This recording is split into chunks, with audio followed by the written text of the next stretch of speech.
Black, y'all, and I'm black, y'all, and I'm blacker than black, and I'm black, y'all, and I'm black, y'all, and I'm black, y'all, and I'm blacker than black, and I'm black, y'all. I'm blickety black, blacker than black, I'm blacker than black, yo, because I'm black and I'm back.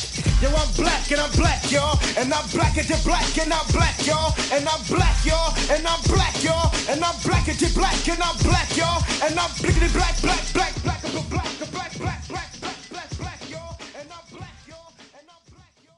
Start this shit. What it do? Easily Offended Podcast. We are definitely in the building. You know what I'm saying? Episode 10. 10 in this bitch. 10. Yeah, man. We made it to 10. God damn, we made it to 10. Double digits. Yeah, barely made it. Barely. Shout out to the 46 viewers we got on the last episode. You know what I'm saying? We really appreciate you commenting, like, and share. You know what I'm saying? Every last one is appreciated, for real. Every last one. All 46. All 46. All 46. But 125 worldwide. I'll take that. So, Yeah, you know what I'm saying? I mean, we ain't making a lot of noise, but, you know. Hey, man, you know what I'm It's saying? a knock at the door. Everybody got to start somewhere, brother. Always, man. Why don't you go ahead and introduce yourselves, man? What's going on with y'all? Real, Alan.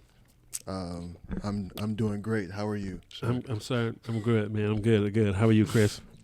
Weezy Cage, I'm good, man. You know. Good, chilling. Yeah. Great week. We've been gone for 2 weeks. You know, a lot of things has happened. We had the Super Bowl. We had Valentine's Day. You know what I mean? We had a lot of shit going on. Kanye's more craziness than Kanye goodness. It's a lot of love don't live here anymore type of shit. Yeah. A lot of talking to NFL. You know, we got a lot of good things, man. Yeah. A lot of good things happen. A lot of shit happened, man. Black History Month was eventful as fuck. Yeah, I think Weezy, you posted that on the Instagram. Well, I posted on the Instagram page. Yo, why don't you elaborate on that, man? Yeah. This is the weirdest fucking Black History Month ever. Like, the biggest news so far was Joe Rogan's nigga montage.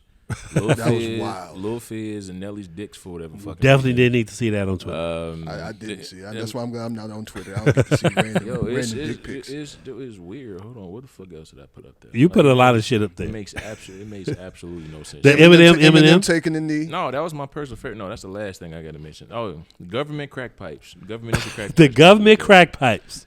Allegations against Snoop Dogg. Then, you know, of course, Kanye being Kanye. And then, of course, yeah, like Eminem kneeling during the fucking Super Bowl halftime, which is, I don't understand why that's even news. But yeah. Black history, and he is accepted in our community as, I don't know. One of us. He from Detroit.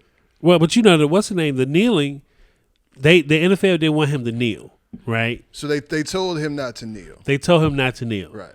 Dr. Dre said he kneeled because he started kneeling with the Tupac song. Right, when they was playing. But we don't know if he was kneeling. He was definitely kneeling. I call bullshit. The NFL told him not to kneel. That makes no fucking sense. So the NFL told Eminem, "Hey, look, Eminem, it's okay if you do it, but just make sure you don't kneel." The one white dude performing, they told him the only not white to dude. kneel. I ain't saying that shit to nobody else. Snoop, you can crip walk. And that's not even the thing no more. Kaepernick ain't been in the league since 2017. Right. When was the last time somebody kneeled before the national anthem? And my point exactly. You know what I'm saying? But nobody kneeled in like 2 years now. But Eminem comes during the halftime. Oh shit! We got to worry. But that's about what I'm saying. again. Like, we don't know if it. Well, you guys think it was the kneeling for the Colin Kaepernick thing? No, I just think he knelt. I think so too. I think he just. I think it was just some shit to try to get attention. I mean, you know what I'm saying? Yeah. I think his performance was definitely the weakest part of the show. They could have kept that shit. I'm sorry. Lose Yourself is white people's dreams and nightmares for niggas. Like, Lose Yourself, come on, niggas. White people go crazy over that shit, bro. They definitely. It's a good song. It is a great song. Like, I like the song. You don't like the song, Lose Yourself? I've never really. I recognize Eminem. Like, Eminem can rap his ass off. Right, You know what I'm saying? Can't take nothing away from Eminem. But I ain't never been riding around bumping Eminem, Joe. I ain't never ride around bumping Eminem either. Have you? Hell yeah. Like, hold on. Here's the thing. Like, don't get me wrong. I'm not gonna sit here and say that Eminem just has like all this great music that I listen to every single solitary day, and you know, I'm not necessarily saying that, but there's a bunch of rappers that are black that I don't bump. So Right. Okay. You see what I'm saying? So it's like Eminem. Point taken. It's a few Eminem songs that I like. Every time I'm listening to my iPod, as soon as it come on, I'm turning that shit up. Lose Yourself, Stan. It's a couple of joints that I would definitely play. Stan was my shit. That's one of the darkest songs ever, but Stan was definitely a good song. Did y'all guys do anything for Valentine's Day? Nah, it was on a Monday. No. Well, yeah, you're singing. You out here living this bachelor life. I mean, but it was on a Monday. Yeah, it was. It sucked. Yeah, it sucked. It sucked. I ain't do nothing either. You know what I'm saying? Like when you've been in a relationship for some years, like all that other extra shit, that's just for the gram. You know what I'm saying? Yeah. Like I posted with D-Ray. Lights is on, bills are paid. Yeah. You know what I'm saying? Here's some flowers, here's a card. I really appreciate you. And let's go get some food. But I just want to with the whole Joe Rogan thing, I don't understand why white people are obsessed with saying the word nigga all the time. Like they started it. It is technically their word. And we took They take a claim. They take a claim back. But we're going to take this name back. But it's like we always keep and like I saw the whole Joe Rogan thing, and then there was a bunch of people came out and said, they didn't think Joe Rogan is racist and all that other stuff. And I could really give a shit if Joe Rogan is racist or not. Yeah. You know what I'm saying? I mean, he's white, so he's a white man, so there's a good possibility that he might be. He could be. You know what I'm saying? So, but I don't know Joe Rogan personally. So I don't know if he is or not. I just don't understand why like you don't get that if you say that on a fucking well, I guess Joe Rogan is worldwide. He's one of the biggest podcasts. He is the biggest podcaster. You know what I'm saying? So, and you say that he has 1,000 episodes in a public forum. Like, why do you think? But it was just odd that it all came out, like, because all that stuff was from years ago. Yeah, and the thing about it, what really kicked it off was the fact that because he is been a known person for anti-vaccine. Yeah. He does not believe in it, and he's had people on the show. That's what the main topic was, and then somebody dig deep down and was like, "Man, he said niggas 77 times out of 1,010 episodes." Somebody went and edited all of those together and put them shits together. Yeah, I just thought that was weird. That's a lot. Like who did that? Who said, "Oh shit"? Dr. Fauci. Take some attention off of me. Mm-hmm. You know what I'm saying? And then you don't know Joe Rogan's racist. That shit is dumb. Then they posted like the first week of Black History Month. That shit is so fucking weird. Yeah, like, it is so fucking weird. You know what else happened the first day of Black History Month? What? That we gonna get into a little bit later. Brian Flores sued the NFL February 1st. For what? Oh yeah, that's right. That's right. Yeah. For racism in their hiring practices. Oh yeah. That shit February 1st, first day of Black History Month. That's how he kicked it off. I'm gonna set it up like this, bitch. Right. But this is what we gonna talk about. Yeah, man. But we gonna get into that.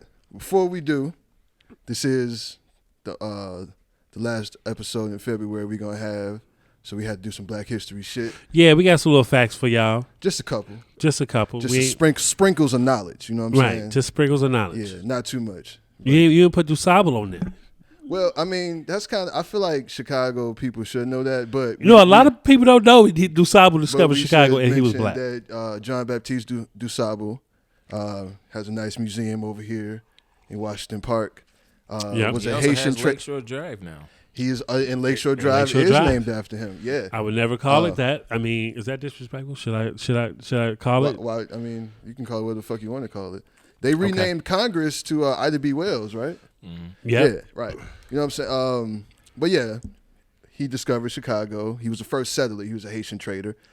Shout out to John Baptiste Sable. He actually has his bust is right in front of on 411 Michigan. You know that the bridge. Yeah. At the beginning of the Magnificent Mile, his head is right there. He discovered this beautiful city. You know what I'm saying? I appreciate you, fam. Shout out to that black man. And then Carter G. Woodson, the man that created Black History Month. He created Black History Month? Well, yes and no. Okay. So, what became Black History Month first started off as National Negro Week in 1926. So we had a week? It was a week first. We had a week, fam. I mean, this is what he started. But it started from nothing. So And he formed an association to promote Black history in 1915. The shit happened in the Y in Bronzeville, which is right around the way. Right around the corner. You know what I'm saying? Right there on Wabash. And then in 1926, he designated the second week in February Negro History Week. This whole idea was because no history of Black people was being taught at all, anywhere. So he just the idea was that we learn more about ourselves, and then we love What year ourselves. was this? This was in 1926 when the Okay. Negro History Week started. 1976, long after Carter G. Woodson died, Gerald Ford formally recognized Black History Month Okay. in 1976. So it's been basically Black History Month ever We don't since. get these niggas crumbs and still spraying with hoses. But it started right here on the south side of Chicago. That's Black crazy. History Month. Nice. That's Bet a you good didn't know fact. that shit. I definitely did. We did not know that. Oh, But, snap. but yeah, That was a good man. perk. But that's the first Black History Month fact of the show. Out of two, it's not a lot. It's not a whole lot. Wasn't a whole lot. You know, we just gonna sprinkle Like I a little said, bit just in. sprinkles of knowledge, man. You know, That's it. we're not a history podcast, so we're gonna talk our bullshit, make you get mad. Some of you guys will get easily offended, and then we're gonna go about our motherfucking day. Speaking of being easily offended, I understand that Brother Chris has some controversial viewpoints about Jay-Z that he wants to Oh, share. yeah. I'm not going to necessarily say that I have controversial viewpoints about him per se. I'm not going to say that. But considering, I mean, I'm going to jump the gun, or We shouldn't jump the gun. Right, You're right. You got to set Right. it up. I got We gotta set that up. I did just kind We're of jump over that shit. just gonna start by the Super Bowl halftime performance. First time hip hop has ever took over the motherfucking halftime show. 14 minutes. You know, how did y'all It was guys? that long? Yeah, it was that long. Damn. I thought it was shorter because it was hip hop, but then when I researched it, all of the halftime shows are like 14, 15 minutes. They always So, seem you so know. much longer. Well, yeah, because usually it's only like 3 people. Like when it was at Taylor Swift or somebody did that shit. a Yeah, few and years Bruno ago, all Mars. the colors and shit. Yeah, that was It crazy. was no, that wasn't Taylor Swift. Who's the other? Anyway, that shit was. It seemed like it took forever. But like this was dope because for me, I'm looking at one dude that came into the game saying "fuck the police." You feel what I'm talking about? One guy beat a murder case, is an advocate weed smoker, and is a known Crip. And he came out with the Crip colors, Crip walk. Nigga, I'm gonna show you what it is. Big C in the building. He did see You know what I'm saying? and throw up Crip And threw a Crip. You feel me? at the Super Bowl halftime show. Snoop I did think that. I think it was historic to me. I love the performance. A lot of people didn't like the performance. A lot of people was saying it was dry and Mary shouldn't did what she did and why 50 Cent do that and why Kendrick Niggas couldn't be was definitely longer. roasting 50 Cent, talking about he got fat. Yeah, that nigga. Yeah, it's funny that fat people was roasting 50 Cent about being fat. I just felt like that song came out 20 years ago, and all the motherfuckers that was talking about him, don't none of you people look like y'all did 20 years Yeah, ago. like Joe. how know you what I'm saying? fat? How you got a tweak in your hand like, man, that nigga fat as hell. Nigga, People just like to try to talk shit about people so they can feel good, better about themselves and their own like shitty existences. yeah. How did you like the performance? You It liked was it? alright, man. I didn't like. It was good to see. To me, it was just a lot in that 14. It was to me, it was just too much. But that's just me, you know. I didn't understand Kendrick Lamar's. I didn't understand why he was there. I don't understand why Anderson .Paak was there. I don't like the 50 Cent cameo was like, okay, that was actually kind of dope, actually. But like, I think if it was like set up as like Dre and Snoop, and then out of nowhere there was just a surprise. Oh shit, here's Eminem. Oh, it's 50 Cent. Oh, it's Right, then like yeah. okay, then they can. I think that would have been dope as fuck. But then it was Right. like, hey, all of these people are headlining. It was like, Yeah, well, 50 Cent was a surprise. A lot of well, people I know yeah. that's what I'm saying. I know, but I'm just saying, as far as in my opinion, it should have been like Dre and Snoop because they had them two alone. They got fewer collabs together, Yeah. and they got a bunch of individual hits. And then, like one of Dre's biggest songs is "Forgot About Dre." Then that's a good one for Eminem to pop out on. Right, And you see what I'm saying? Then like of course 50 Cent doing it in the club since Dre produced it. You see what I'm saying? Right. Like Dre produced some K-Doc songs. So you see what I'm saying? So it's like if they did it that way, then Mary J. Blige, you know, she's just like like one of the legends in R&B. So Right. and then Dre also produced one of her biggest songs ever. Right. You see what I'm saying? Right. So if they did it like that, I think that would have been dope. But it was just Well, that was her biggest song. Wait, the not No More Drama. The other some of song. that Family Affair. That's bad. That's by Dr. Dre, right? Yeah. Yeah. Yeah. I don't know if that's her biggest song, but that's definitely one of them. If it's not her biggest. That song helped. Like her career was already solidified, but then it just went to hyperdrive once that came out. Plus, she invented a word, dancery. Dancery. Like that was, and like she got away with that shit. Hey, that's another Black History Month fact. It's true. That is Mary true. J. Blige invented the word dancery. She did. See, we gonna teach y'all today. And let's not forget that Mary did look quite good. Pretty fucking amazing for being over 50 years old. Yeah. You know what I'm saying? We got to give applause for Mary J. Blige. God damn, sure. man.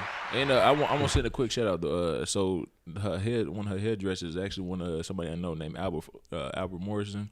He did her hair. He does it a bunch of times. He from the Chi? Yep, from Chicago. Another Black History moment fact for the Chi. Yeah. There you go. See, just getting these sprinkles of knowledge, motherfucking sprinkles. Big shout out to him, man. I'm happy for him, man. He doing Actually, one of the guitarists is from Chicago. That was up there next to Anderson .Paak. Yep, The guy with the braids. Yep. Word. He was from Chicago. Another Black Yep. History fact. People always have musicians from Chicago in their band. Definitely. You know, Rexell Hardy Jr. went to Dixon. You remember Yeah. Rexell? Yep, He's Mary J. Blige's drummer. That's crazy. There you go. See? You know what I'm saying? Black History Month. I thought the halftime show was dope. I liked it. I did. People were saying it was the best ever. I'm not gonna say that. You know what I'm saying? Nah, I wouldn't say that. I mean, I like. It's kind of. You can't outdo Prince. That's what I'm saying, bro. He did that shit. He was playing the guitar in the rain, singing "Purple Rain," bro. Purple rain. You know what I'm saying? Like, Purple rain. I mean, no, but they did like the way the way the set was, and you know what I'm saying, how they were switching in and out. 50 Cent being there was a pretty good, cool surprise. You know what I'm saying? I agree with you though. I think it would have been doper if they had it done just like Dre and Snoop with special guests, but you didn't know who the special guests were. Or Yeah. if they just didn't mention special guests. Like I think it would have been super dope if all of them just popped out. That Yeah. would've been Right, dope like as fuck. a surprise joint. Yeah, like a surprise concert there. I wanted to see Snoop do like "Murder Was the Case That They Gave Me." Nah, he wasn't gonna do that shit at the Super Bowl halftime show. Hey, but big shout out to motherfucking Snoop for smoking the blunt before he get on the stage. Though I saw that he had to take a couple of hits. He didn't do it. You know, I think that was a prop bet. If Snoop was gonna smoke during the halftime show, like actually during the It was a halftime bet on the FanDuel. It was definitely a bet on FanDuel. I knew the NFL was not about to. No, we ain't that free. like no. You know what I'm saying? Like it's Snoop. We ain't that free. No, not even close. I think Game was pissed off because he wasn't part of it. But nigga, who are you? He wasn't pissed off, but people did brought it. He I know he reposted some stuff, some things that some fans had said,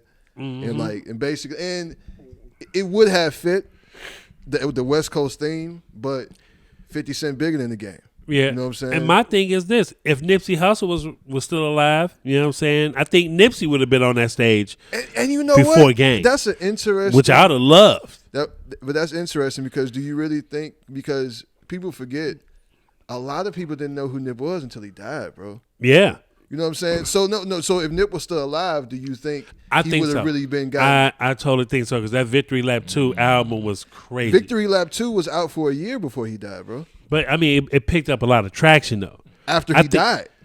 Yeah, it was after he passed. I think he would have been big. I want to believe that, but Super Bowl big. You know what I'm saying? Bigger than 50 Cent. Well, no, I mean keep 50. And no, but then you got it. But then you can't. Have you that got Kendrick. You know what I'm saying? Yeah, he's not gonna be bigger than Kendrick. No, he's not. And I'm not trying to, because I fucking love, like, you know what I'm saying? Like, I was hurt when Nip died. You know what I mean? But I'm just saying that I'm not sure. Rest in peace, Nip. Yeah, R.I.P. for sure.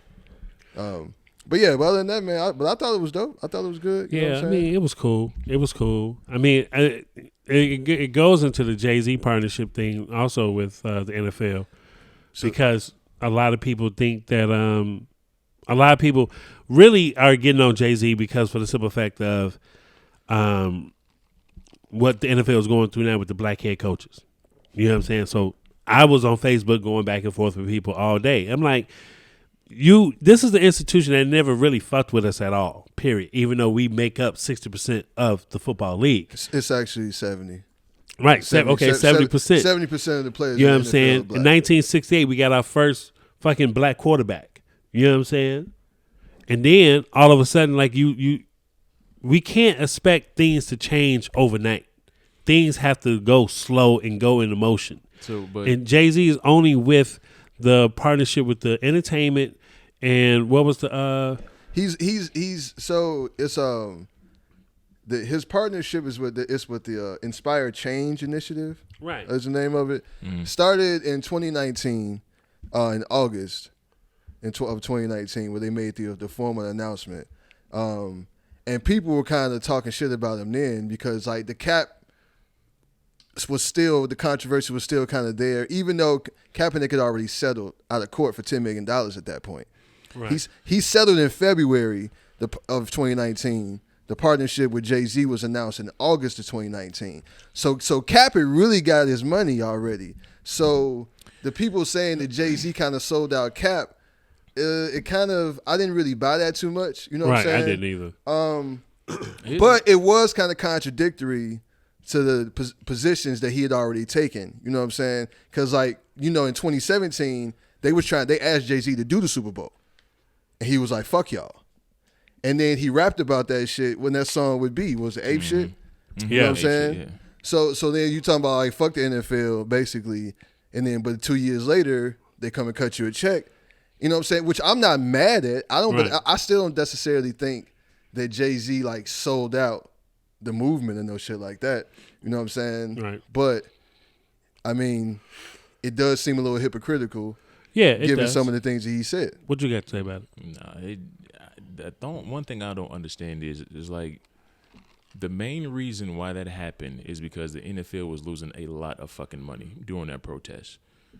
So that was one and only official things that black folks actually united on and actually stopped watching the NFL with, of course, the support of a lot of white folks. The NFL was losing millions and millions and millions of dollars. Mm-hmm. If you won't change, all you gotta do is hit their fucking pockets. The partnership with Jay-Z was to bring money back in the NFL via viewers. That was legitimately the only fucking reason. And it was blatantly obvious. The whole concept with Kaepernick kneeling, and he was clearly being blackballed. Fuck the settlement, fuck all that. The man was not going to get back into the NFL. Now, half was the NFL, the other half was Colin Kaepernick. That's a whole nother topic. Now, when Jay-Z came aboard, Jay-Z is an opportunist. Not in a disrespectful way, but he is. He saw a big opportunity, and he was like, fuck it, I'm going to take advantage of it. Mm-hmm. And what happened after that? The viewers came back. Once the viewers came back, so did the money. And then, now the whole thing, what was the main reason why everybody was protesting with Colin Kaepernick? Either bring Colin Kaepernick back in, or we're not going to watch the NFL. Yeah. What the fuck happened to that? Well, so no, wait, hold on. Be honest. What happened? Did he come back? Was he nope. Was he back? No. Okay. Did anything change in an obvious level where Colin Kaepernick or black quarterbacks in general, black folks in general were treated differently in the league? No. As a matter of fact, you even brought up that on the February 1st of this year, you even got a black person suing the NFL about their hiring practices. Yeah, so what really changed? Absolutely nothing. And to me, this shit is funny. And we was like, us black folks complain all the fucking time. We were good. The NFL was losing money. And what did we do? We sit there and said, oh shit, Jay-Z was essentially a fucking token. That's what he was. And Jay-Z took his and I'm not even mad at Jay for that. Because Jay was like, all right, fuck it, I can make some money off of this. And literally nothing changed. Yeah. Literally nothing. And guess what? Niggas are still watching it. But that's how I feel. Well, I mean, I feel, to your point with, it's a lot of things as regular people, as we will say ourselves and everybody else. It's a lot of things that we don't see that's done behind the scenes that we don't know about. So, like, I did the research and I noticed that the NFL did put in a lot more money into, like, inner city programs, stuff like that, by the choice of any NFL player from that team that had some type of situation, which they've been doing for a while. Did you know that's a tax deduction? Yeah. Oh yeah. Okay. But so what help is that? If anything, is that really a benefit? First of all, one of the things that they did do was create a platform for black players or anybody to essentially complain about, because one of the biggest issues was when Colin Kaepernick knelt, it was during That this is the wrong time to protest. No, first it said it was disrespectful to the military, and then once word got around that the person that told him how he can actually protest was somebody that was an actual military vet, a white military vet. On top of that, then that was like, okay, well, you can do it, but there's a time and place to do it. One of the things that they did was they created a platform for niggas to bitch about. Has anybody ever watched them? Nope. You know why? Because the sole purpose was to make sure it's like, this is the TV. Move them to the side, so they don't see it. The purpose was the protest was to be done. Talking about, like, what platform you say? As far like it was, the NFL was going to create a platform for players to essentially complain, as far or protest, whatever's on them, racial injustice. They get like, look, we're going to give you a platform to do it. Has anybody ever seen it? No. You know why? Because it's not meant for you to see. I know, I didn't know. That's right. That's what I'm saying. So then it's like the purpose, like what Kaepernick did, it was done in front of live television, and you couldn't ignore it. But now it is in a position when they can't ignore it. Yes, and they doing all these different programs and all. I'm not knocking that, but it's also tax deductible. So keep that in mind too. So it's not really anything different than what the NFL has always done. Exactly. They always had like partnerships with like the United Way. They were always doing volunteering shit. They were always, but what happened in 2019, so that the Inspired Change Initiative was created before the partnership with Jay-Z. They pledged to donate $250 million over 10 years to various organizations across the country, to social justice issues and all that other stuff. It said the focus of it was on 3 priority areas: education and economic advancement, police and community relations, and criminal justice reform. Okay. So whatever those organizations are that the NFL partners with, they're going to receive some of that money over the next 10 years. They've already donated since 2019. I think it's like $30 million.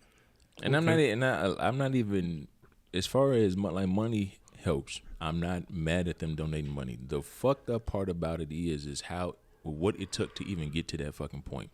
And then even then, considering one of the biggest issues surrounding the NFL was their practices within the fucking league. How players were being disrespected, like for example, Dez Bryant. Dez Bryant was one of the most disrespected NFL players in the league. They sit and call him. He came out and basically said that the Dallas Cowboys was being run like a plantation. Like a plantation, yeah. And he got blackballed for that. You see what I'm saying? Or he overheard a white reporter call somebody a nigga.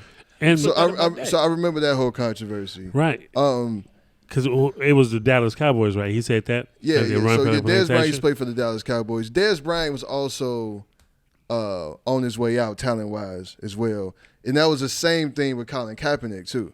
I call bullshit on both. I'm not saying that they weren't blackballed because of that. They weren't on their way out in talent wise. You don't think Kaepernick was? Let's be real. As far as NFL quarterbacks, especially at that time, the pond was shallow.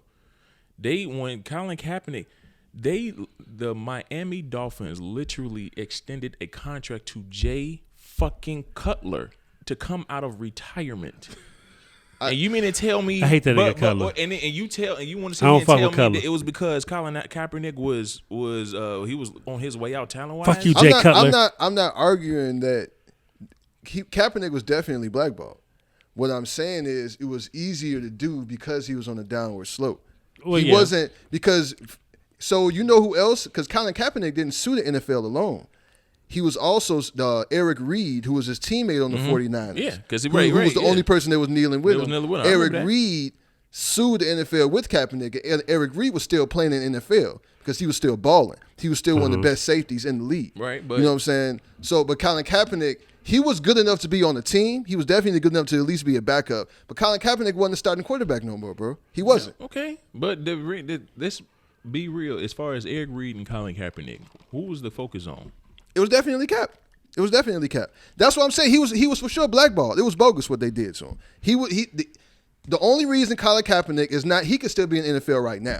The only reason he's not in the NFL right now is because of what he did. The stance that he took, but all I'm saying is that it made the shit a lot easier because he wasn't really a viable talent anymore. He was no longer a viable commodity. Yeah. You know what I'm saying? So he was a lot easier to discard.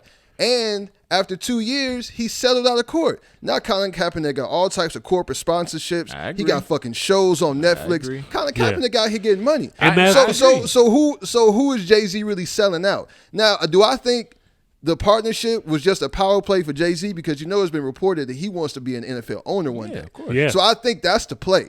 And it's for him, you know what I'm saying? But so I don't like the fact that they try to like add social justice to it, because there was really no point in that. The only thing he's doing is putting on fucking concerts and in the Super Bowl halftime show. It's only for entertainment. They just put that little shit in there just to say it, because at the time it was a big thing. Of course. You know what I'm saying? So the shit is disingenuous, but do I think he sold out Colin Kaepernick? Nah, Colin Kaepernick got his bread already. No, he definitely. I don't think he. I disagree when they said he sold out. Yeah, a lot of people I disagree with that. But it's just the whole idea of why it was even being done. It's like, dude, Jay-Z's an opportunity. He saw a perfect opportunity. Right. I'm not even mad at him. For Absolutely. And he's going to figure out a way to get in, buy a football team, So put other brothers in play to buy a football team. He might want to get on with Byron Allen for the Broncos. He's trying to buy the Broncos right now. Yeah. Byron Allen. It's somebody else that's trying to buy a football team that is.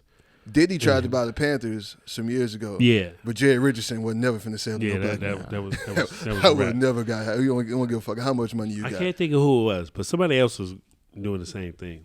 Yeah, but so I think that's more so the play for Jay-Z. I don't think he really but I also, because in Jay-Z didn't show that like before. Because he's committed to a lot of causes, especially with prison reform. Oh yeah, for sure. He was definitely heavy on the Meek Mill, Free Meek. He produced that Free Meek documentary along with the Khalif Browder joint. And he did one on Trayvon Martin.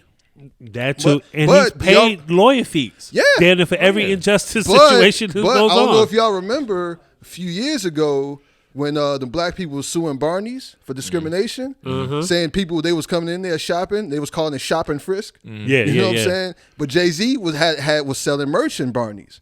So Jay-Z was like, hey, man, I don't really think I can, you know what I'm saying? He was getting money there. So, so if as long as the shit don't fuck with his opportunity, it's fine. You know what I'm saying? But if it's going to fuck with his bread, then he's not, he's not down for the cause at any point. But it's also can be the argument, what's more for the cause? What's the benefit more? Is actually having a black man as an owner of an NFL team? No. Because he wouldn't be an owner. He would be a part owner, so he wouldn't be an owner. Well, I mean, you got to be a majority owner in the NFL. You have to be stupid rich. Jay-Z ain't got enough money for that yet. So as far as as far as what Jay-Z's doing, if his whole purpose is to be part owner, majority owner, whatever the case is, I hope he get that. Especially if that's one of his goals. But bottom line, as far as what the NFL what was happening was they were hemorrhaging money. And we were like black folks, the whole cause, we was actually fucking winning. And then, us being niggas, we see something shiny and glittery being Jay-Z being said with the partnership, and we fucking back. We right back watching football. You know what I mean? Like this, but that just goes to my general annoyance of us as a group. But that's just me. Yeah, I mean it's the cancel culture. This is the world we kind of live in. People are quick to, they ain't do this, they ain't do that. Man, but the cancel culture ain't real. I don't believe in it, but it does happen. People get canceled for any stupid thing, and I think it's the dumbest shit in the world. Okay, well, did Joe Rogan get canceled? Oh. I mean, me personally, I've never heard a Joe Rogan podcast. I remember when I heard maybe one or two with Mike Tyson. The one with Mike Tyson I did listen to, but I didn't listen to 4 hours. His podcasts are literally 4 fucking hours long. Who got canceled that actually really got canceled? Let's think about that for 2 seconds before we move on. Who got canceled? Nobody. Exactly. So cancel culture. I'm just saying, but this is what, even though it doesn't matter to us, this is what happens in the general population. No, it don't. People always get on Facebook, want to disclaim this person. They said this and that, and they said this and that. It's out there. Does it work? No, it doesn't. Right. But it's there. It's relevant. It's a conversation. That's all it is. I mean, people get at this point. That's my opinion, though. That's just me. That's just my opinion. They tried to cancel. What was it? Was it Tory Lanez when everybody thought he shot Megan? What? And guess what? This nigga is still making millions of fucking dollars. Yeah. People are still buying his music through NFTs. Speaking of millions of dollars, quick fact check: the NFL ain't lost no money in a minute, Joe. I'm looking at the revenue by year, but and it's definitely gone up every year steadily since 2001 as far as this chart goes back. As far as that year when people were not, when us Negroes was not watching the NFL, they were losing views.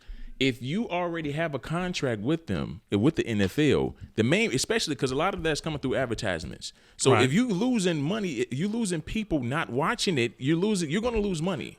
So they had to fix that because if you already signed a $10 million contract, that $10 million, you already got the $10 million. But the thing of it is, if that $10 million that's already been put in is based on people seeing it, if people's not seeing it, you're losing money.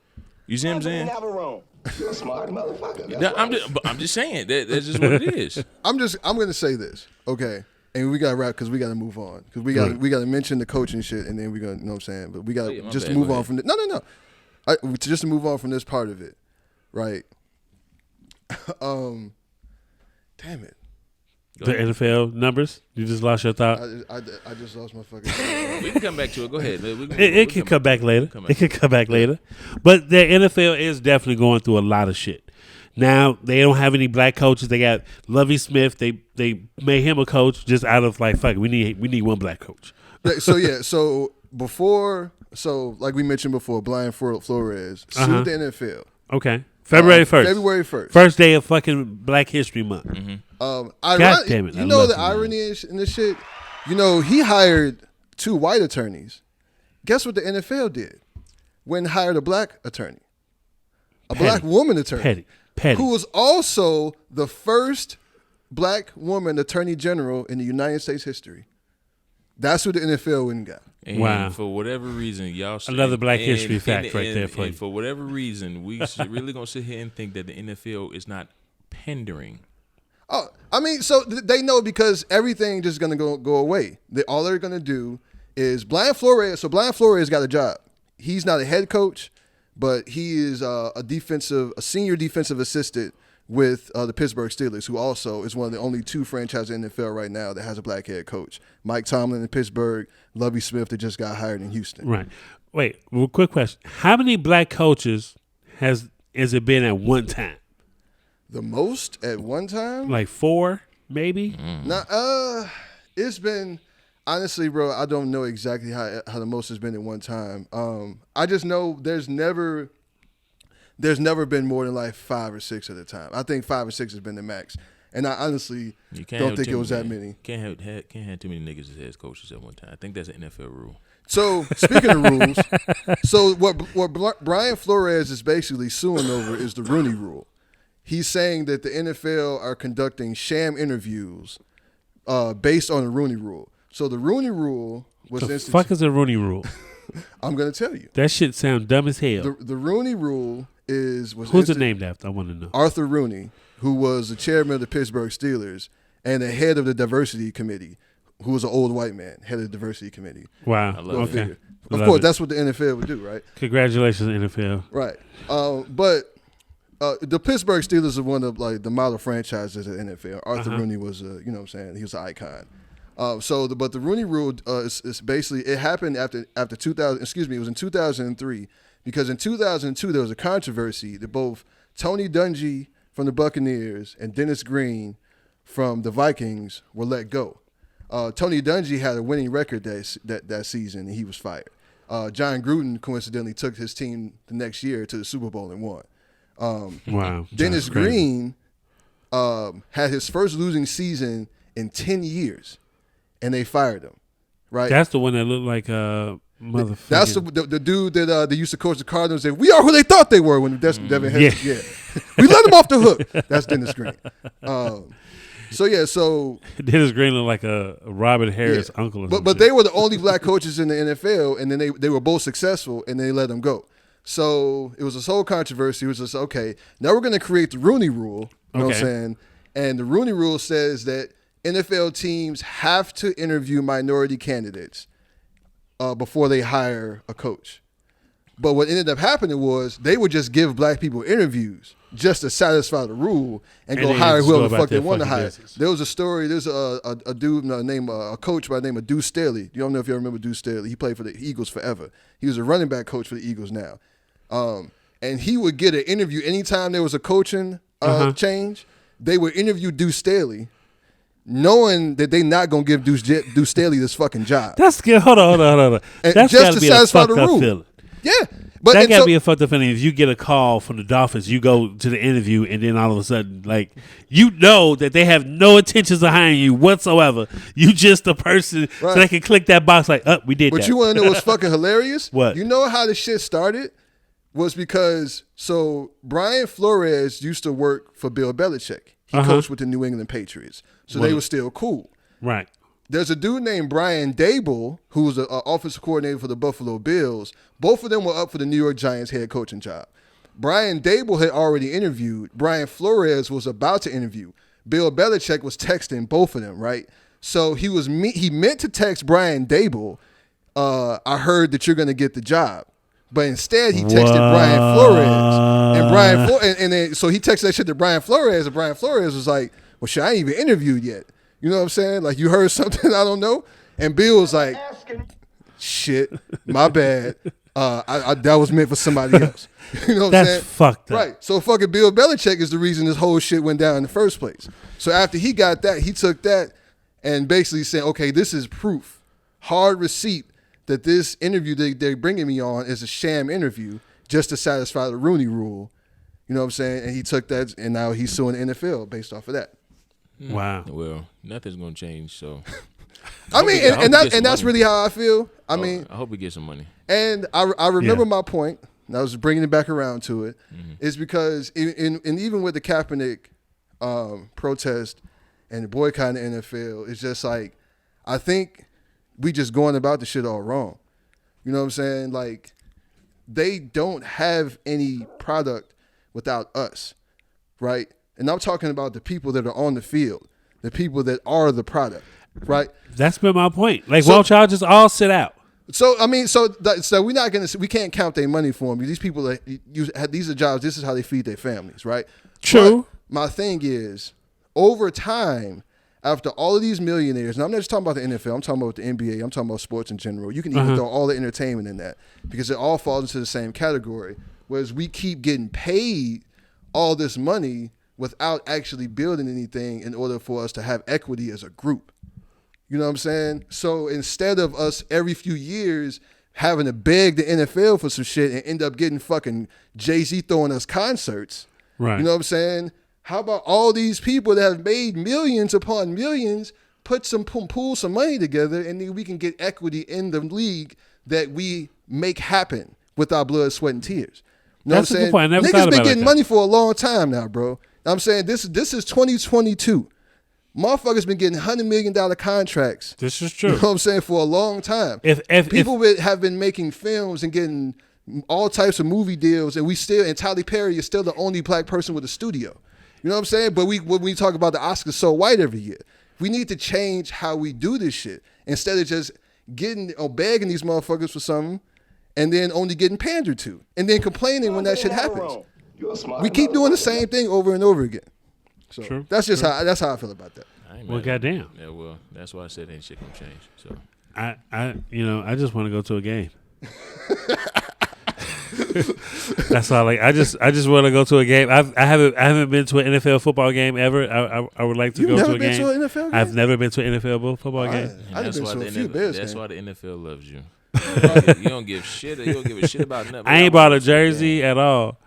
None of that shit. Like, I stole some jerseys. Let's not talk about that though. Hey, it's too late. Yeah, let's not. Moving on. This is a perfect segue to move the fuck on before we incriminate ourselves on the internet. So this brings us to Gary Chambers, right? Yes, but before that, Black what? History fact number 2. Oh, what's the Black History fact number 2? PBS Pinchback. Sounds like a special or some shit, but it's actually a person. His last name is Pinchback? His last name is Pinchback. He sold nickel bags? He did not. He did not sell nickel bags. Okay. His name was Pinckney, Benton, Stewart, Pinchback. Yes. What did he do? He was the first person of African descent to be elected governor in the United States. He was the governor of Louisiana for 6 weeks.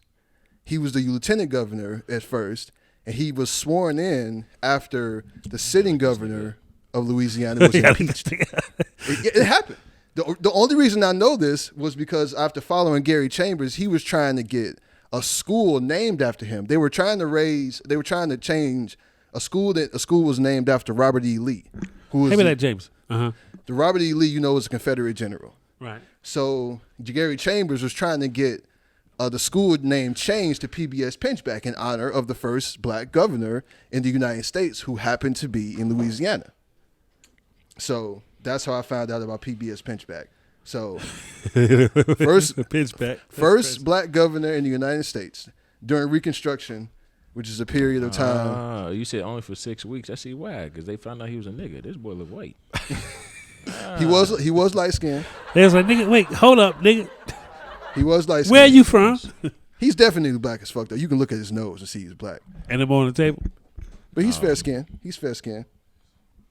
Yeah, I get it. Yeah, that makes sense. I'm about to say 6 weeks. Granted, I mean this is back in the back end. Well, that was the end of the term. But little known fact about Reconstruction, it was that a lot of black people held political offices during that time. And that kind of was the beginning of that's how the Ku Klux Klan and all that stuff started to rise to prominence because black people were actually making a lot of gains during Reconstruction. Uh-huh. And, the white people in the South was just like, this is bullshit. You know what I'm saying? I'm definitely not going to have a black man as my governor. You know what I'm saying? Louisiana or senator or what? But yeah, he was also elected U.S. senator, but he was never set. They would never allow him. They never set him in the House. He was never sworn in.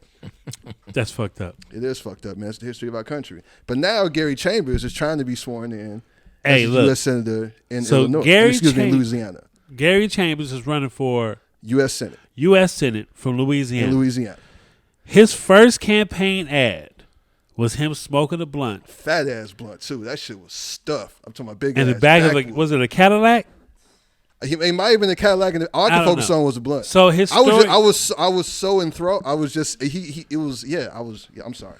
He was on the Breakfast Club, right? Mm-hmm. So Charlamagne asked him, what sparked you to do that? And he was like, nobody in my team knew that I was going to do that. It was just me, the video guy, and the media guy. And we was like, let's just do something just out. But for the facts of Louisiana, a lot of people are locked up for marijuana down there. For small amounts of marijuana. Yeah, small amounts. Simple possession charges, people getting used. You had 2 joints, motherfucker. You serving 10 years type shit. Yeah, Louisiana definitely is a state that is known for locking up black people. Right. So he decided to shake up the campaign to actually have his video of him smoking the weed in the video as his U.S. Senate commercial. Now, that's his first one. I get it. I wish I want to move to Louisiana, nigga. Just because of thinking that. For just me saying that, you automatically think, who the fuck is this nigga doing this dumb ass shit? Like, who is this nigga on that nag? Why would he do that?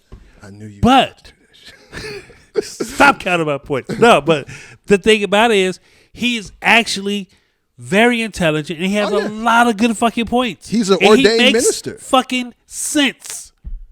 Simple as that. He makes sense. And he's like, the reason why I did it was because I wanted to get that natural, that buzz. Oh my God, you're running for U.S. Senate and you're smoking weed. What the fuck? Everybody's going to look. But if you look at all his history, all his speeches, brother got some shit. I know who he is. I mean, he's a very smart individual. I mean, it's Louisiana. You don't have a lot of faith. You don't have no faith in Louisiana? Do you? So one thing that he's trying to do, and you can say because Stacey Abrams flipped Georgia, she's running for governor of Georgia now. I mean, you're just saying stranger things have happened. You know what I'm saying? Yeah. I mean, he flipped Georgia. You might be able to flip Louisiana. You know what? Personally, I don't think he has a chance this round, but the next round, I definitely think he would have a better chance. Just because all the controversy, of the first commercial, of you burning the Confederate flag, and the second one. Yeah. So it's like, all right, fam, we got you. We got you. Yeah. We see what you're doing.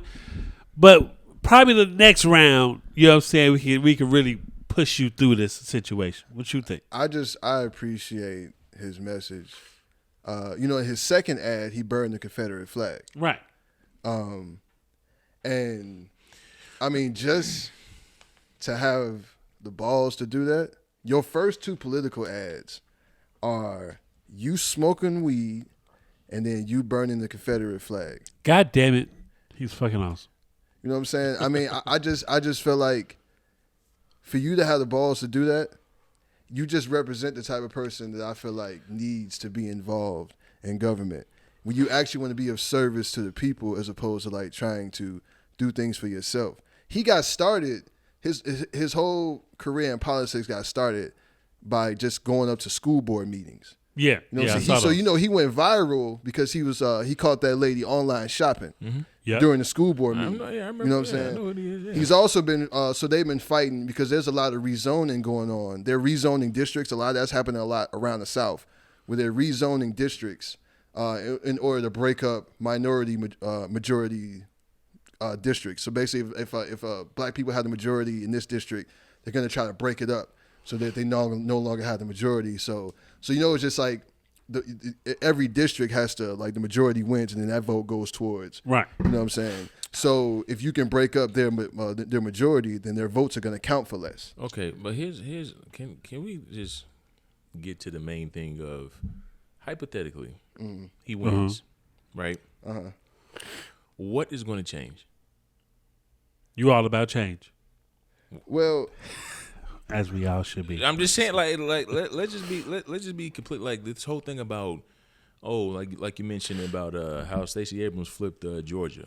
Okay, Joe Biden is in office, right? Mm-hmm. Right. Because all this ties into what the main two parties, which is Democrats and Republicans, right? Uh-huh. Okay, all right. What the fuck has changed? Nothing. not much. We like one of the things I mentioned as far as the Black history, the weirdest Black history is the government issued crack pipes. You see what I'm saying? As far as us coloreds, let's be. Who's this nigga? Let's keep it a buck. Okay, I'm all for him. You get in. Now what? So, Well, we gotta see. well, no. We got to see niggas. We gotta put him in there first. No. I'm glad you said that because now I'm about to get. I'm glad you said that. We gotta get him in first. No. Let's stop the bullshit for 2 seconds. We have been riding the same bus for this fucking long. Democratic bus? Yes. Okay. And we talking about, we need more colored people to do this. And we want to make sure that we vote for this person because this person is going to make change and change the black plight. Nothing has fucking changed. So, with Brother Gary Trump, if he gets in, good, whatever. Now what? So Nothing. No, it's not nothing. And I think what's missed Hold is on. like, Tell me something that changed so far. I'm not saying this anything has changed. So for one, that election, Biden guy wasn't been in office a little bit over in office a little over a year now, right? Nobody expected anything that happened with Biden. But what did change? No, I didn't. Well, I shouldn't say nobody. I didn't expect. People did, but let me finish my point. So, what did happen and what was significant was that Stacey Abrams was able to flip and show the folding power that we can have, which has been demonstrated before. We've always had that. No. I'm saying it's been demonstrated before. The problem is that like we get one person in and we expect them to do all the heavy lifting. Fuck the heavy lifting. No. Fuck all that. This has been since the since the 60s, though. Let me finish my point. We expect. My bad. You're right. Person. I was wrong. My bad. That was my. No. Go ahead. We expect this one person to do all the heavy lifting, and we expect all this shit to happen overnight. You know what I'm saying? Whereas like there has to be a progressive change in the way we think and the way we do shit. The one thing Gary Chambers did say was that he wasn't necessarily like Democratic or Republican. He's running Democratic because they more closely align with some of the things that he wants and that he sees as a platform as opposed to Republicans who have none of it. Right. But not being exclusively Democratic or Republican was saying that Democrats are our saviors and Republicans are our enemies. Like they're basically two sides of the same coin. And that's one thing that he realizes that many more people need to realize. But it's not just about Democratic and Republican. It is a system that a lot of people say is broken, but he also said this in one of his ads. The system is not broken. The system is working exactly how it was designed to. You know what I'm saying? So, but in order for us to be able to actually create change, we got to get more people like him that are willing to do that shit, that are willing to put themselves out there, to willing to challenge the status quo of what we already know on our side and on the side of or whatever white people that need to be changed. You know what I'm saying? But people can't do it by themselves. So you got like, who's that they call them the squad, like AOC, a few other people, then they're in the house that are basically trying to like get politics and politicians to be more about public service as opposed to like lining their own pockets and dealing with lobbyists and shit like that. That's not gonna happen. So that's not to say. So okay, it's. I'm not saying it's a good chance. Hold up. Okay. I'm not saying it's a good chance, but what I'm saying is that we need to try something different, and we always focus on national politics, but we never really focus on the local shit. And I agree. You know what I'm saying? Yeah, the local shit. If we focus more on our local politics, that is going to affect your life and affect change. You're going to see change a lot faster from your local politicians than you ever would from anybody that's in a national position. Oh, I agree with that 1,001%. So, so we need to start putting more people in. I like Gary Chambers in this. You know what I'm saying? That have more of a progressive mindset in order to try to initiate some sort of change, but it's not going to happen overnight. Hey, look, I don't give a fuck what color you are if you're going to talk the language of everybody being treated equally.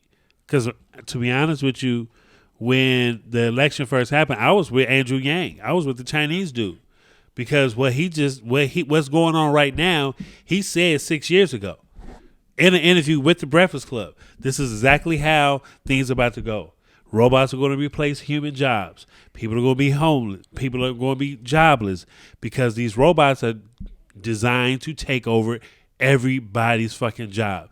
And it goes into like the same thing with the metaverse. One of my homies works for Facebook, and he literally said there will be no AT&T, Sprint, T-Mobile stores come in 10 years. Yeah, I know. Literally, like you're going to be at the crib with these Oculus on and you're going to be a sales representative and you're going to be working from your house selling somebody that just walked in your metaverse AT&T store a fucking phone and you're going to get paid in real life off of that situation.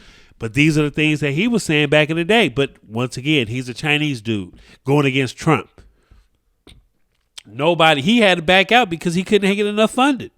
He's also the one that said he wanted to give everybody from the age of 16 to the age of 65 $1,400 a month just to have some type of income for the simple fact of these jobs being lost, these factories being replaced by robots, these call centers being replaced by robots, and all this other shit. And now we going through it. But when he said this shit 6 years ago, we thought he was fucking crazy. Oh, you crazy as shit. No, you fucking Asian dude. I don't think anybody necessarily thought he was crazy. But people that don't know politics, that don't have that same mindset, thought he was stupid, which is the majority.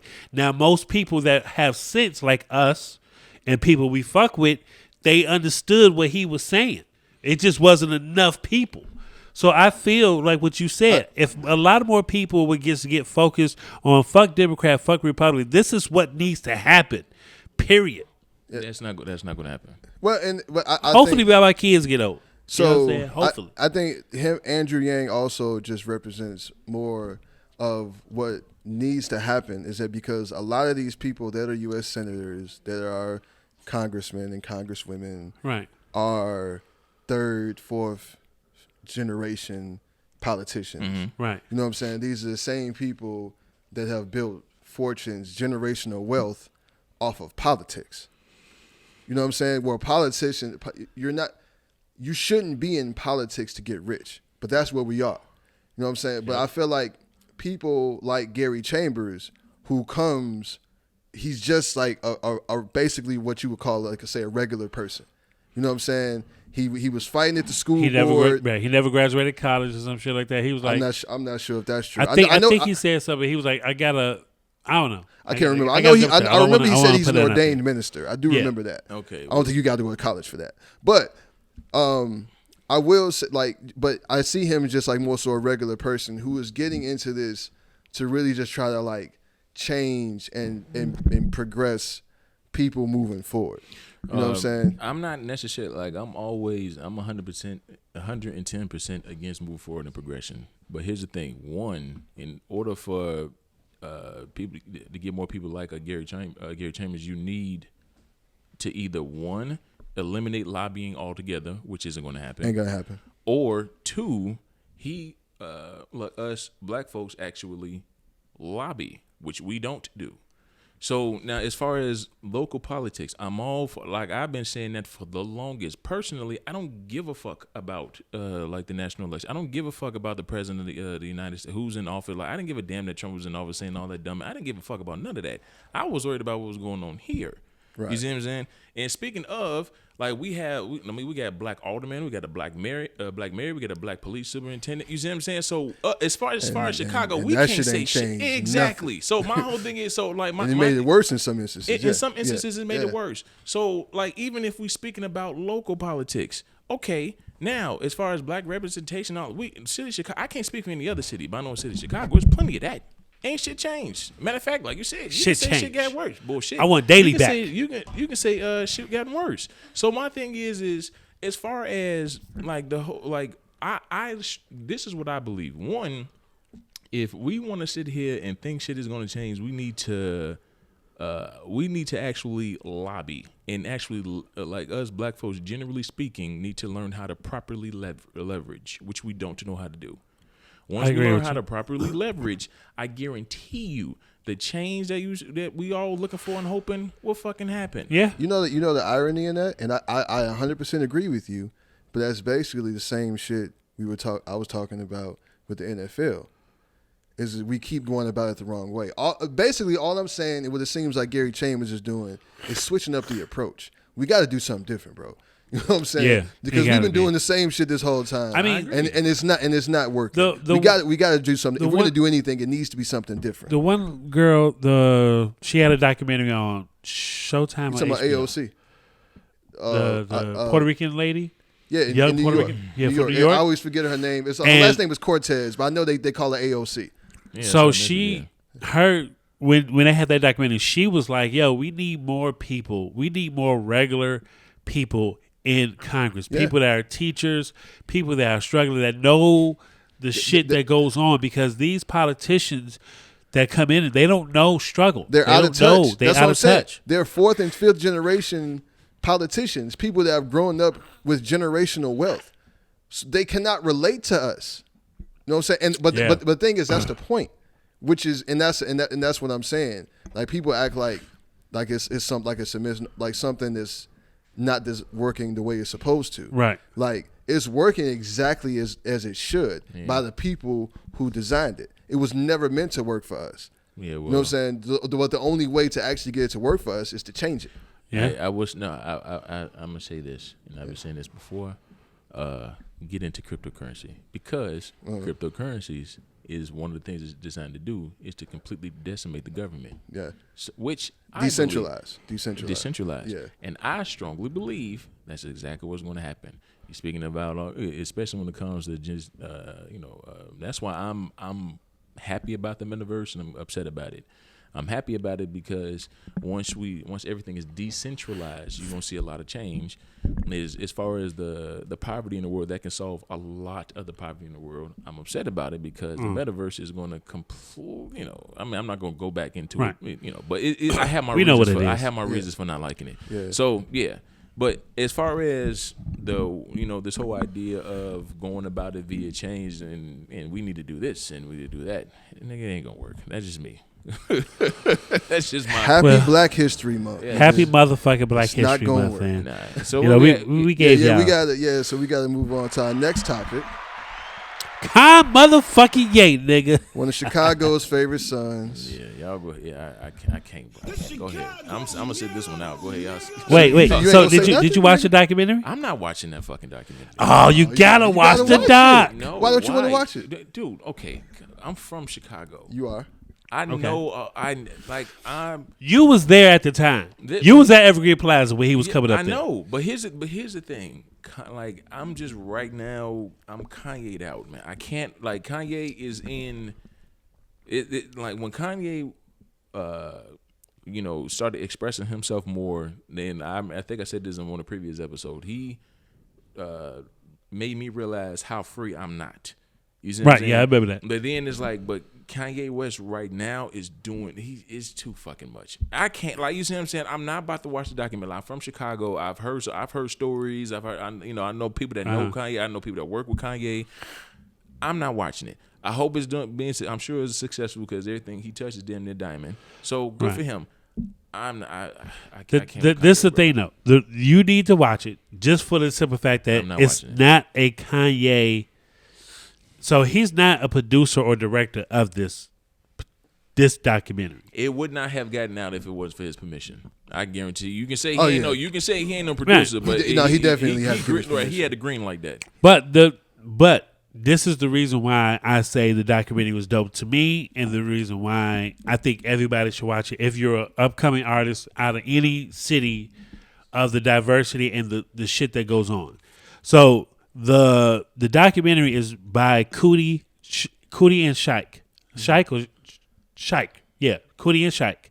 They are from Chicago. Mm-hmm. They had Channel 0 or Channel 19 back in the day. Mm-hmm. So in the documentary, in the very beginning, in one of the first 5 minutes, Cootie was like, he was introduced to Kanye through Payroll, which was another person that was working with Kanye. And they showed Kanye with braids. It's footage from when he was first started out in 1998. And for Cootie to be like, when I first saw him and heard his music, I knew I got something. I need to record this guy. And so the footage, the first documentary is just basically of his coming up, him going to Rockefeller Records, playing When It All Falls Down, and nobody listening to him. Like Shorty was like, "Oh, can you cut the camera off so he can get? I got some other shit to do." Like nobody, they was not fucking with him. When he went to Rawkus Records, and the A&R was like, "Yo, I'm gonna put you on. You produced for Talib Kweli, Mos Def, Black Star. I really want you." And that deal didn't fall through. Then the other deal didn't fall through with 3H. They were Capital. With Capital. So all these things happen, and it shows like people don't understand like the struggle you had to get into. That nigga was back paid on rent. You know what I'm saying? He was like, bro, like it was a time where he didn't have enough money to catch a cab. And he like, nigga, I ran 23 blocks because Lil' Kim called me and said she in the studio with Shine and they want to hear my beats. I didn't have no fucking money to get into a cab. So I just grabbed my shit and ran 20 blocks. He like, nigga, I'm past hungry. I've been hungry. I'm starving.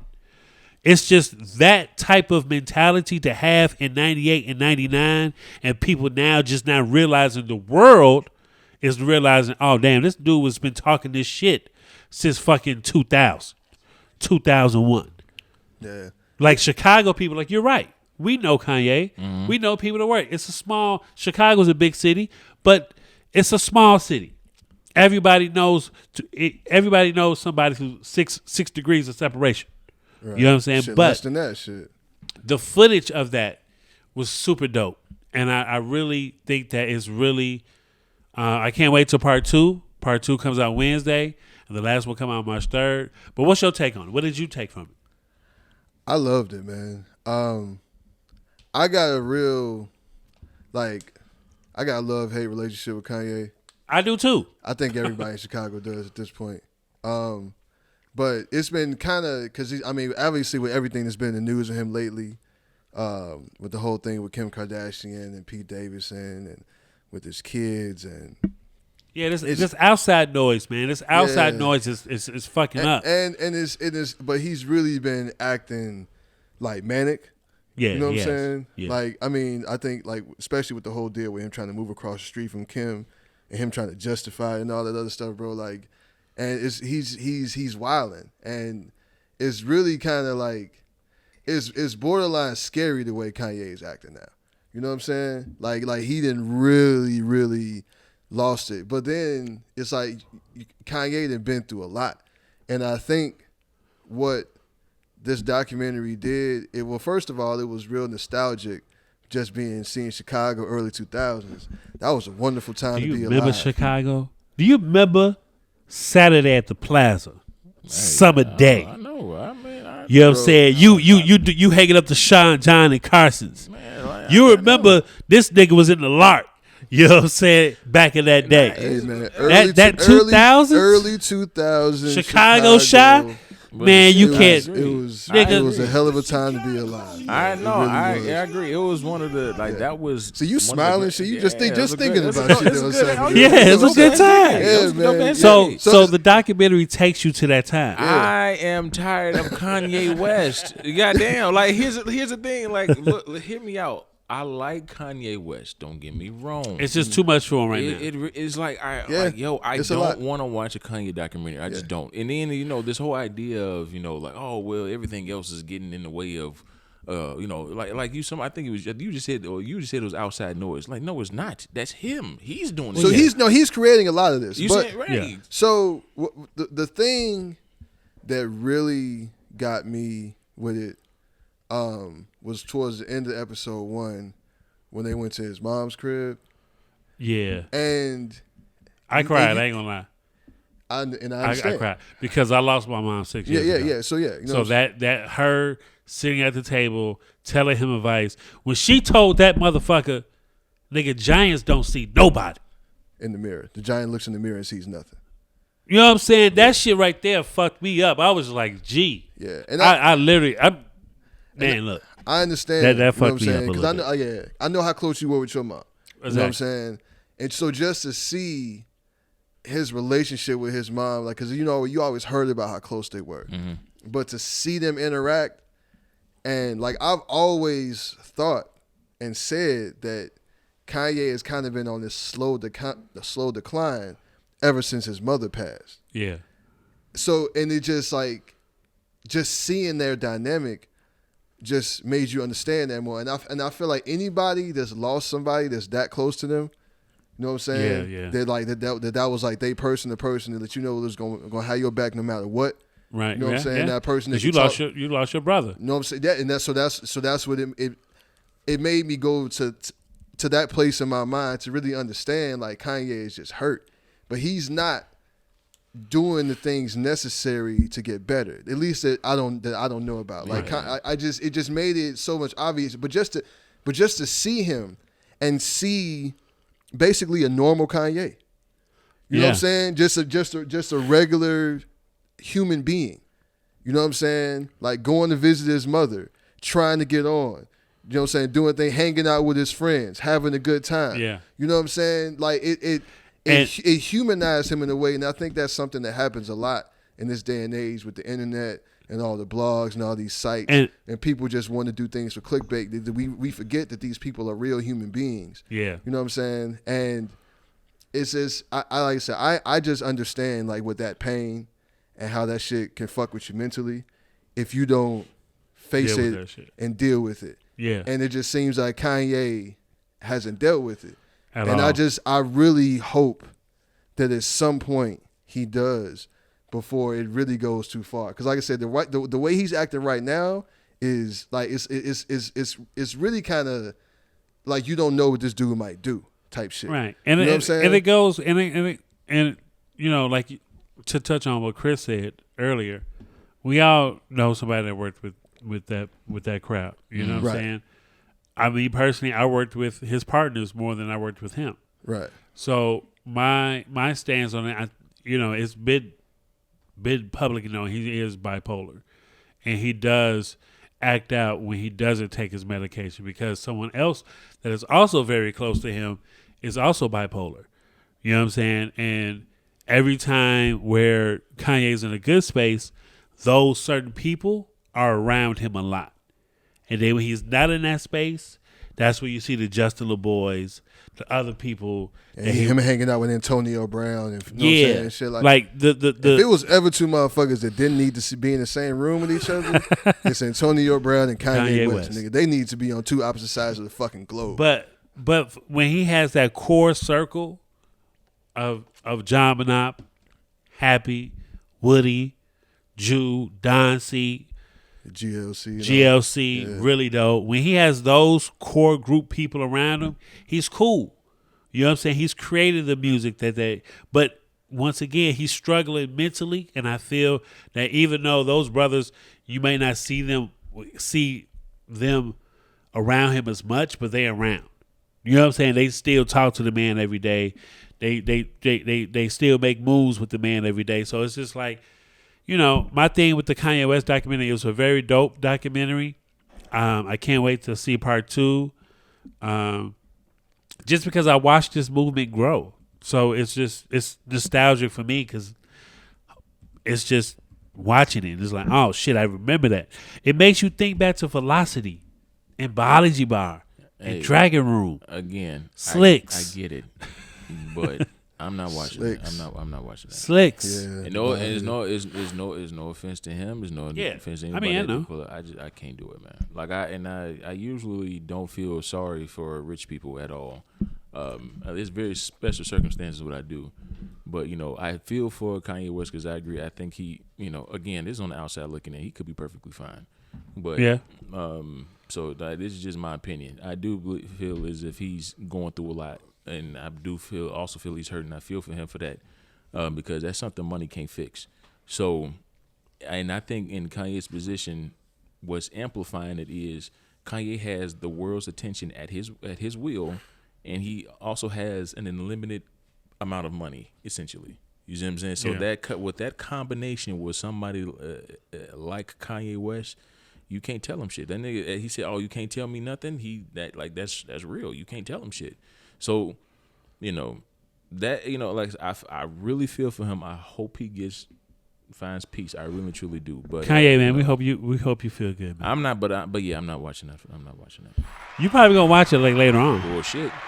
Yeah, I mean, I definitely, I can't wait for the other parts. I think it's kind of well done. You're always wondering what the hell was Cootie doing for money. He just dropped his whole life. I'm sure he was, you know. Yeah, but like just, we talked about it in the chat. So I used to okay, real quick, real fast. Yeah. I used to work for Hustle Period, which was a group that managed Kanye back in the day. So like Hustle Period ran the nightlife back in Chicago back in the 98 to fucking 2006 with Velocity, Zentras, Biology Bar, Dragon Room, Slicks, all that shit. They ran that shit. So knowing those three brothers, I'm pretty much sure with the relationship with Kanye, they was helping him out through tough times and taking care of Cootie, whatever, because they crew. That's what family does. And that's what one thing about the documentary I took from it. Like I said, I mean, however it happened, it was just really beautiful and advantageous that he was able to pretty much just drop everything, as he said, and just go film Kanye. So we were able to see this person kind of go from somebody like nobody was really giving this dude a chance.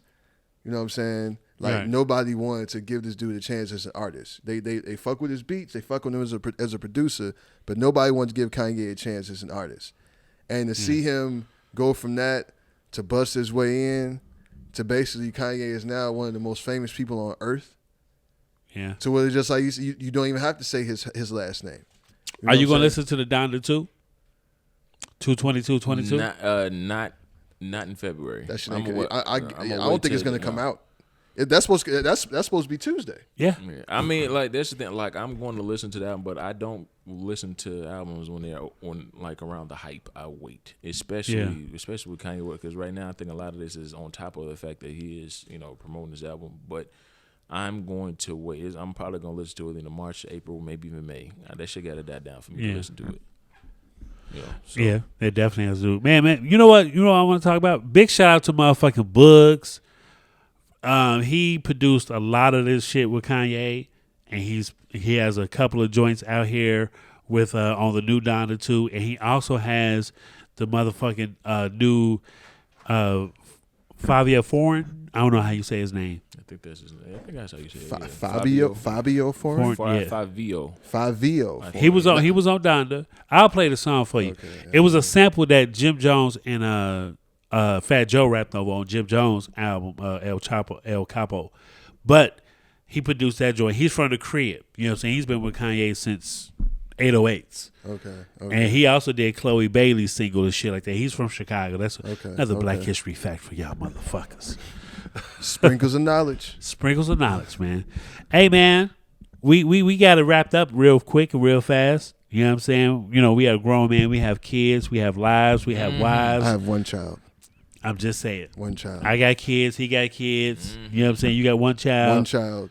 We got to get shit moving. We do. We got to get shit moving. Got responsibilities and shit.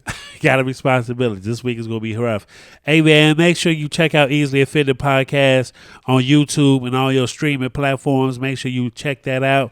Make sure you also like, share, and comment and subscribe to the YouTube channel. And you make sure you follow these brothers out here and leave comments underneath this man's page and tell him to watch the fucking documentary. We'll try to give yourself a shout out, Basically, man. you telling people to go harass Chris. Don't harass Chris. I mean, you can. I ain't gonna watch it. So Chris. I don't think he's gonna be moved. Chris is a CIA agent on the low. Like he moves in silence. Hey man, tell the people who you are, man, where they can follow you on these platforms, man. Weezy Cage, WheezyCage. I'm mostly just IG and Twitter. Yep. Real the producer, I'm not gonna spell it. You're just gonna have to figure that shit out. Just follow the page. Real the producer 914. Right. And I'm your host with my host right here. And we're missing one. Shout out to Sean. Shout out to Sean. You know what I'm saying? Yeah. He's with his OG out there in Indiana, man. Hope everything is good with the fam. He will be back here for the next episode 11. Darkness will be back in the building. Man, my name was Classic 1979, a.k.a. L Boogie. You can follow me on Instagram. Make sure you follow Easily Offended Podcast on Twitter, Instagram, and on Facebook, and on YouTube. Like, share, subscribe. Shout out to all the listeners. Thank you for the supporters. Episode 10 is in the books, man. We out.